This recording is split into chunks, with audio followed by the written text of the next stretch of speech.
Depinder is here and we're going to be making delicious Indian stuffed pancakes, kind of like pancakes. Kind of like pancakes. It's in between crepe and a pancake. Ooh, okay. It's thin because crepes are thin, so it's like a crepe there, and pancakes because I'm going to stuff it with a beautiful filling. So Depinder, what have we got here? So I've got chickpea flour here. I'm going to go in with a little bit of semolina as well. It adds a really nice crispiness, crunch. It's absolutely optional. Okay. And we're going to go in with a little bit of ginger and garlic. Spoon for you. Paste. So if you were gluten intolerant, you could definitely still make these pancakes, just leave out the semolina. It's just a different texture, but still That's just right. as delicious. Absolutely. Very good. It just gives it that crispiness, but we can let that go. So I'll get you to pass me some of the spices. All right, what have we got here?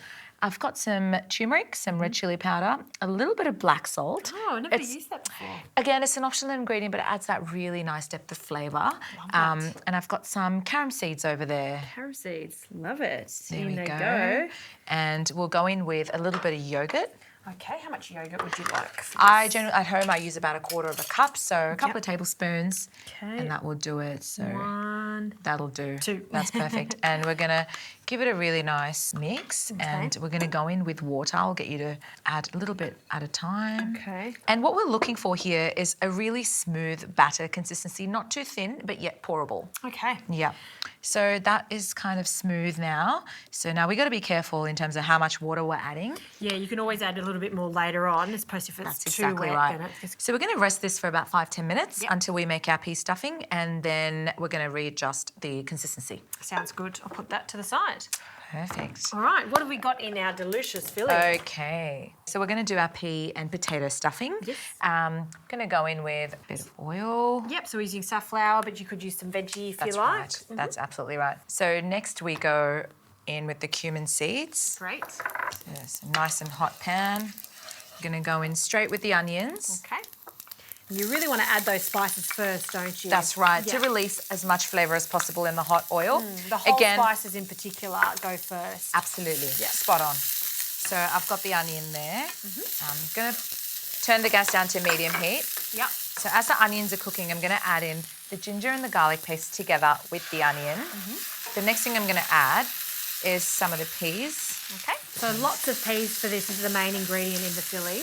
Yes, so the peas and the potatoes basically give it that really nice depth as well as that texture. Yeah. So when you take a bite in, it's nice and soft and potatoes are a really good vessel for holding onto spices.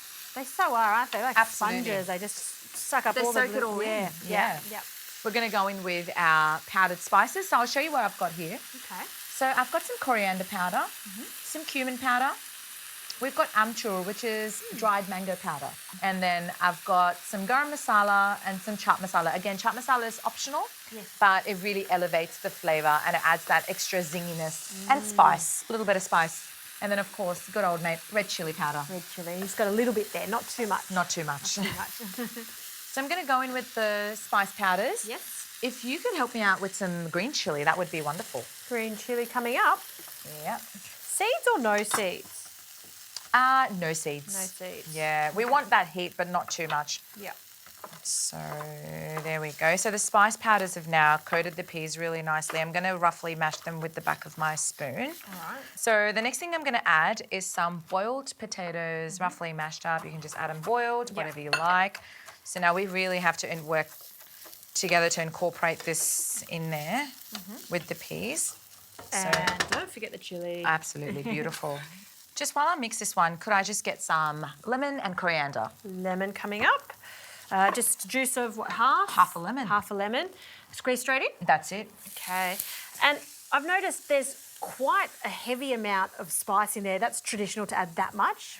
Yeah, so the main spices here are your turmeric powder, Yes. your chili powder, Yep. your cumin and your coriander. Right. But I'm making it the way it's traditionally made, like the real authentic way. So I'm going in with the spices that I would add at home.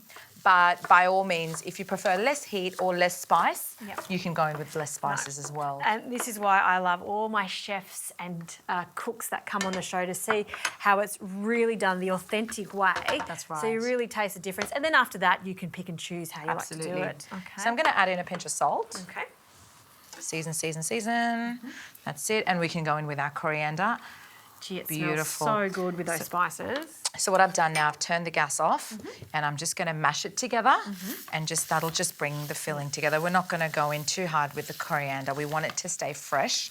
We don't want it to cook through. So our mixture there is essentially ready. We're going to keep that aside while we make our chila or the crepe. All right, so back to the batter. It has thickened up slightly. Did you want some more water in that A one? dash of water. A little dash of water. That'll do.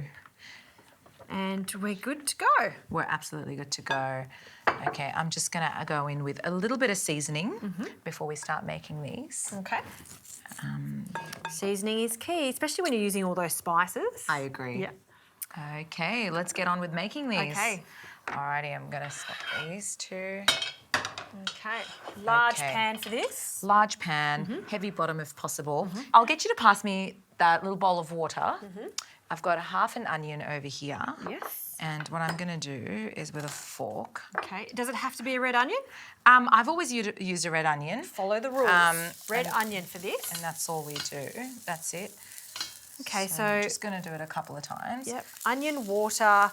Again, you're like seasoning the pan. That's it. There's something that works with that water and onion combination. There's something, and it always works. Okay. And what we're going to do now is add a little bit of oil, just a tiny little bit. Right. And we're going to go in with our batter. And that's the magic little trick. I love that because I think there's a lot of people out there that may not have non-stick pans like I have here, particularly when you're wanting to make batters like this. Nothing worse than you've made all the effort to make beautiful crepe batter or pancake batter and it sticks. That's right. So I'm just going to use my ladle to spread it out a little bit. Great. You can add in a bit more, fill in those gaps. Yep. And then we're going to cook it for maybe a minute on that side, flip it, That's and right. cook it again. All right. That's right.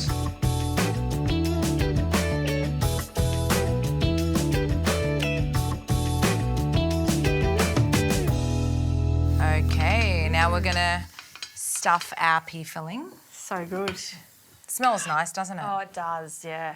And there's something that happened there with that onion that you started with, the onion and water. That's right. And that really hot oil, and you can see it's just sliding in the pan perfectly. That's Very good. right. So what I'm going to do is I'm going to gently So folding fold over. it together. Yep. And that's it. That's done. Oh, this is going to be huge. Let's have that over here. So we're going to add in some coriander chutney. Goes perfectly with that. And you could use store-bought or make your own. We've got one of your recipes, which is fantastic because it's so good with a bit of yoghurt and chilli in there. It's super fresh. So there we are. That's our besan chickpea flour chila or a crepe, and it's stuffed with this beautiful pea and potato filling with my coriander chutney. I really want you to dig in and tell me what you think. I really want to dig in, so that works out well, doesn't it? All right, I'm going to make sure I have a bit of everything, right? That's right. And be generous with that coriander chutney. Dunk it in. Okay, lots of coriander chutney. You like it? That crepe is outstanding. I think it's also because you've got all those beautiful spices in it. Yeah. But everything just works together so well. That pop of peas, the potato with all those spices. And we spoke about the spices at the beginning. I'm like, whoa, that's a lot of spice. But it's not. It's exactly the right amount. I love it. Thank you so much, Depinder. So grateful. She's a great cook.